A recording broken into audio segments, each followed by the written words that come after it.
So we have developed a set of criteria that all projects of common interest will have to meet, and that is what brings objectivity into the whole process.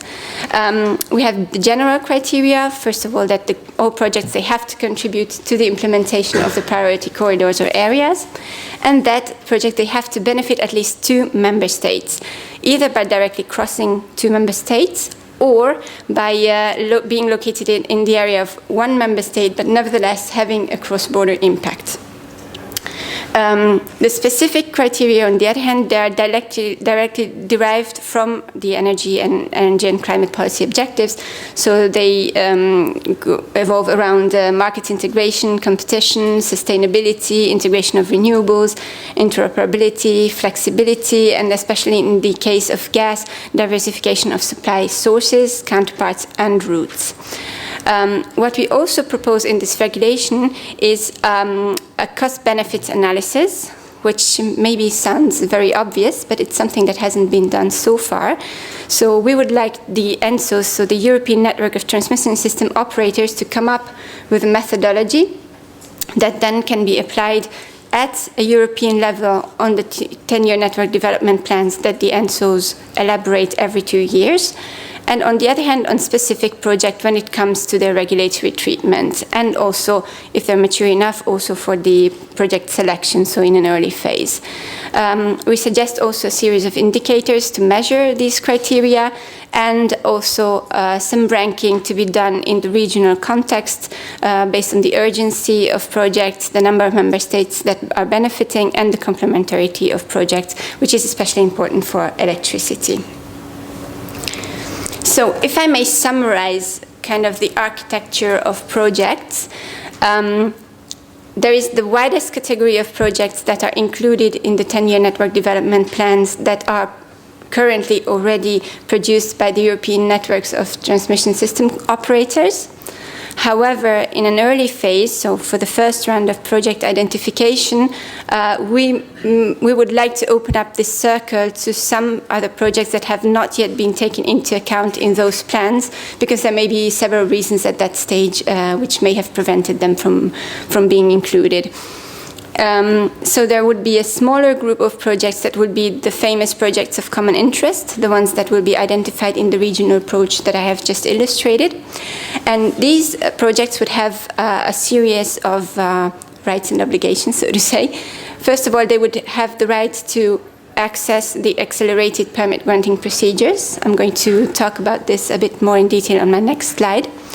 They would have the right to go to cross-border allocation. So as Mr. Behrens already pointed out, there are projects where the benefits and the costs are just asymmetrically shared. So what we would like to allow in this regulation is to make in a way that costs may follow the benefits. So the costs can be allocated across borders, and that regulators and TSOs or project promoters, they sit down and discuss and find a solution how to make those pay who are the first beneficiaries. What we would also like, or what we require in this regulation NRAs, is that they should ensure that there are sufficient regulatory incentives in place to make projects happening. And so these were, so to say, the regulatory measures that we have included in the package. And as a last step, and that's more the area of the Connecting Europe facility, we do also propose financial instruments and grants for studies. The financial instruments and grants for studies, they would be available to all projects of common interest without particular distinctions, where we have to know that financial instruments, they would be not erogated through the Commission, by the Commission directly, but through financial institutions, so international financing institutions. And the project bond pilot is exactly one forerunner, so to say, to these financial instruments that are going to be developed under the Connecting Europe facility. And grants for studies is kind of the typical business that we have done so far under the 10E, so under the current Trans-European Energy Network guidelines. And then there would be the final, smallest group of projects, and those would be the projects that would be eligible for grants for works. That is, in 9 billion budget, likely to be the biggest share of the budget. I have to say that at that point there is no allocation among sectors or among instruments within the Connecting Europe facility. So the 9 billion is an overall budget, out of which we have estimated that about 1 billion may go to financial instruments and the rest probably for grants. But it's not something that is allocated ex ante. It is something that we have estimated that the project, that the market will be able to uptake.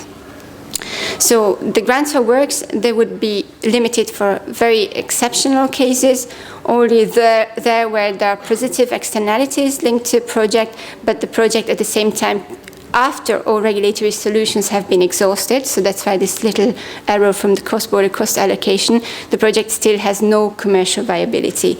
And that is also, so I mean, clearly we have decoupled the money from the importance of the projects, because if there is a project that is important that can go ahead on market basis, we should not intervene. So that is, so to say, our way to ensure that we are not going to distort the market.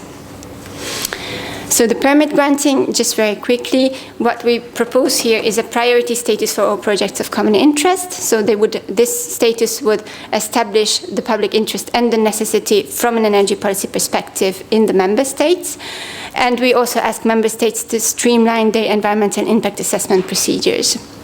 We ask also member states to establish one competent authority in each member state to manage or at least to coordinate the permit granting process for all projects of common interest. And maybe the most ambitious part of our proposal is a 3 years binding time limit to grant the final permit to start constructions for a project. And this, of course, all accompanied through increased transparency and enhanced public participation, because of course public opposition is not something that we can or we want to regulate. And of course all this shall by no means be a detriment to high environmental standards that we have already in EU legislation.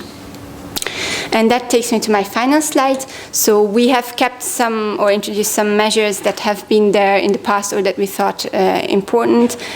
First of all, a monitoring of projects of common interest, also in the context of the regional groups that would be set up. It's a kind of peer pressure to make project implementation even quicker. Transparency platform for projects of common interest, also accessible for all public, so that people can get the right information from one source. We introduced proposed measures in case of significant delays of projects of common interest, possibilities to withdraw a project of common interest on from the union-wide list. We maintained the institution of European coordinators, with which we have had very good experience in the past. And finally, there would be a regular implementation report from the Commission. So thank you very much for your attention.